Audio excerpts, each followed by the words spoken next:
Masteries are here, and the amount of rewards that you can get from them are flat out crazy. I'll go over all of that, plus break down the 2 new brawlers, skins, environments, player cards, as well as, at the end, tell you about a change that is absolutely going to shake the meta in Brawl Stars. There's been a lot of speculation on how masteries would work, but here are the actual details. Every time you win a match, you get mastery points. How many mastery points you earn depends on how many trophies you have on the brawler that you're playing with. The more trophies you have, the more points you get. Now, the reasoning behind this is rather simple. Higher trophy games are going to be harder, as well as have longer matchmaking times, so the extra points make up for that difference.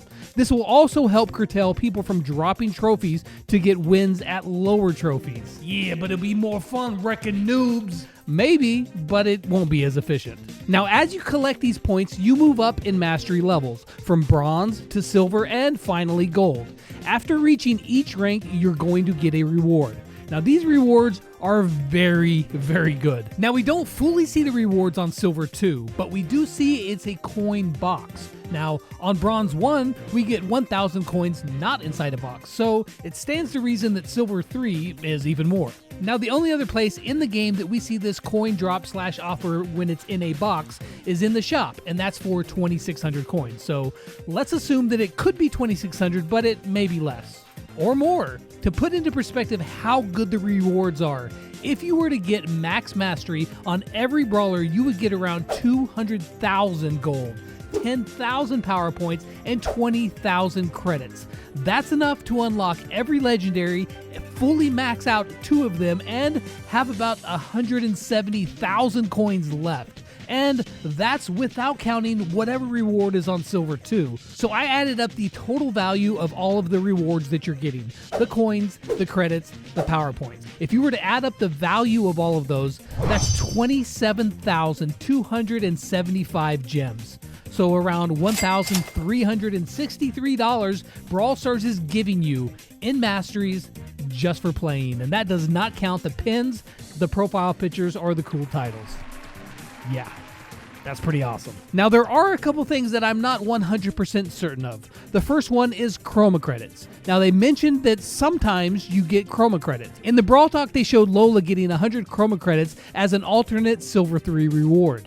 Now, my guess is that only chromatic brawlers give this chroma credits reward, but we only saw mythic and chromatic brawlers and their rewards, so we're not sure completely yet. The other thing that they didn't clarify was the mastery cap. Every day there is a limit to how many mastery points that you can get. Now, we don't know what that number is, but from the way Danny was talking, it's going to be a lot. But don't worry, to reach that cap, you have to play an unhealthy amount of Brawl. But I'll be bringing you all the sneak peeks, so be sure to subscribe and I'll give you all that exact info as soon as I can share it.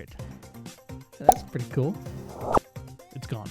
Now, in addition to the currency rewards, the last 3 tiers of the mastery track, you will get pins, profile pictures, and titles. Each brawler has its own unique title that, if you reach max mastery, you can display on your player card. So, what's a player card? Well, at the start of each battle, you're going to see all the players' cards that are in that battle. You can configure yours to look like whatever you want. You'll be able to customize 2 profile pictures, an emote, and a title if you have it. Yeah, I'm gonna put the thumbs down pin on mine. Of course you will. You're like, you suck, thumbs down, just like all the other 9-year-olds. Man, don't act like you don't do it. Yeah, you got me there. So if you make it to max mastery for a brawler, you can equip their title. For instance, Mortis has the Creature of the Night, and Lola's is Drama Queen. It's a pretty cool feature to show off. Now, we did see another screen with a bunch of titles, and if we play the game, guess that title, I would say that the Builder is Jackie. The Untamed is a tough one. Maybe it's like Nita or Bull. Birdie has to be Dynamite, and El Luchador is, of course, El Primo. Caw has to be Crow. El Mariachi is Poco. One with Nature, I'm guessing, is probably Bo. The Sniper could be a few brawlers, but I'm gonna guess it's Piper. And your mom's so ugly, she entered an ugly contest and they said, sorry, no professionals. You realize we have the same mother, right? Yeah, whatever. And then the last one is what's in the cards, and naturally, that's Tara. Now the next big thing are two brand new brawlers, RT and Willow. First off, let's break down RT. Not like actually break down, he's a robot, but you know, we're gonna tell you all about him.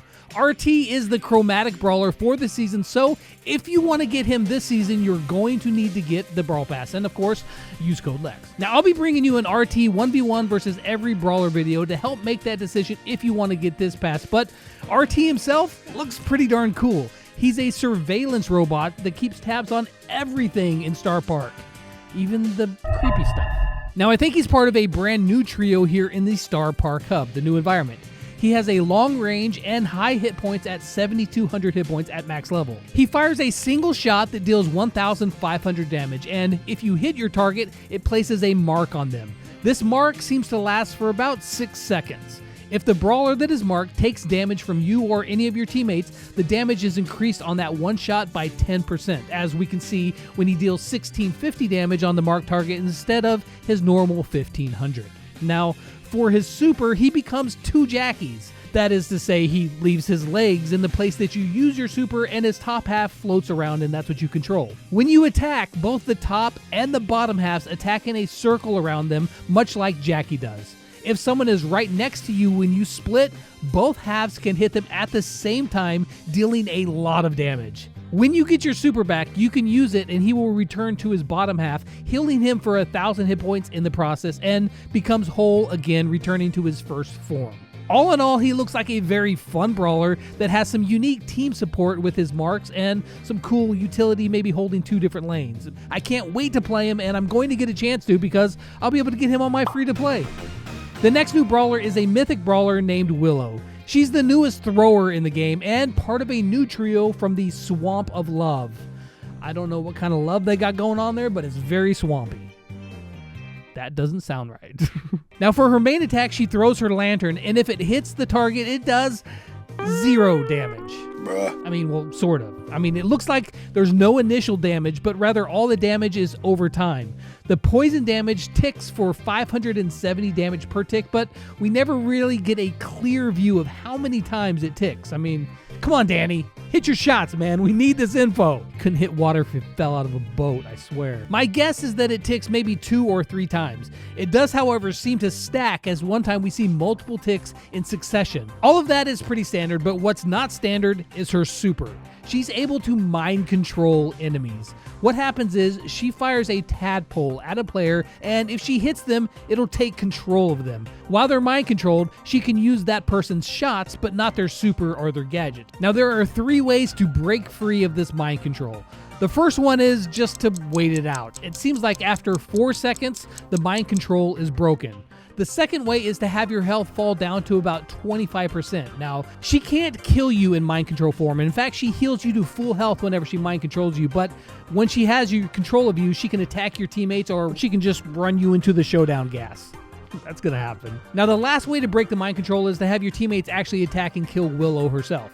She does, however, have 5,700 hit points, which is pretty beefy for a thrower, and her character looks really cool. And like RT, I'm going to bring you sneak peeks about her versus every other brawler in the game, so be sure to stay tuned for that. Now, we're also getting a brand new environment called the Star Park Hub.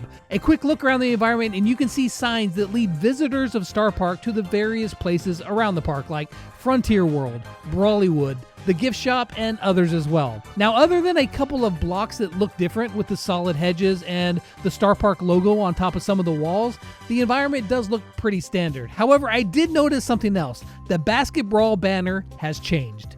In it, we see a basketball court that is on top of a building, so perhaps we might be seeing a new environment for basketball as well that's like more of a urban style. That would be pretty cool. But of course, what's a new update without a bunch of really cool skins? And we've got a lot of them. The first one is Crimson RT, the tier 70 reward with his tentacles and all. We've got Patrol RT, just like he's a cop. The next one is El Mayordomo. I think that's how you say it. Does that mean the butler? This one is going to be the tier 1 Brawl Pass. The next one is Alley Cat Bull, and this one is probably the best price because it's free. Well, at least it's free to the people who win it, because this one, I will be giving away some skins, and all you have to do to enter is be sure to subscribe, follow me over on Twitter, and I'll have a post over there giving away some skins. Good luck to you guys. This skin will most likely cost probably 149 gems, right about there, but I'll have all the details for you guys very soon. Now, the Power League skin of the season is actually maybe my favorite skin, and that is Mariposa Piper. It looks really cool, and I haven't bought a Power League skin in a long time, but I'm probably going to get this one. The next one is Detective Gray. It's going to cost you gems, but it looks really cool, and if you buy it, you can get the option to get Detective Gray Noir, which is just like, I thought noir meant like black.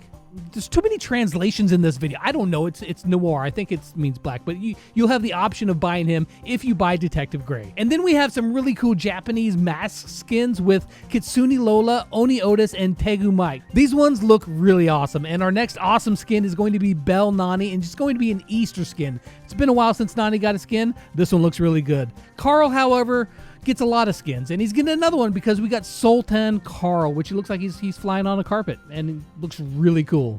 Janet's going to be getting a Pop Star Janet skin, and then we have the Supercell Make skin Spirit Knight Frank, and this one looks amazing. It's probably going to be expensive. I don't have all the details yet, but it looks really good. Now, on top of the brand new skins, Penny and Jessie are both getting some of their older skins remodeled to match their current new model. The other skins will eventually get remodeled over time, but for now, we're going to get 4 new skins, new remodeled skins for Jessie and Penny. Now we've got one last thing, and it's a big one. That's what she said. This one is really going to change the meta, and this will be indirect buffs and nerfs to many brawlers, and that is indestructible walls are back. Now, you beta players might remember these, but basically they are walls that cannot be destroyed. Frank had been mentioning over on Twitter that they were going to be doing something to buff the tanks, and I think this is it. This will also really help throwers as well. Now, they aren't all over, but you can see a couple of maps where a few segments of the walls where they're mirrored to be indestructible walls. These are going to be great outposts for throwers and tanks to sit behind and harass you or take up a strong position. This will be really interesting to see how this affects the meta and all of the balance changes. So that's it. Come back tomorrow for more sneak peeks, and as always, until next time, I'll catch you guys on the flip side. Peace out.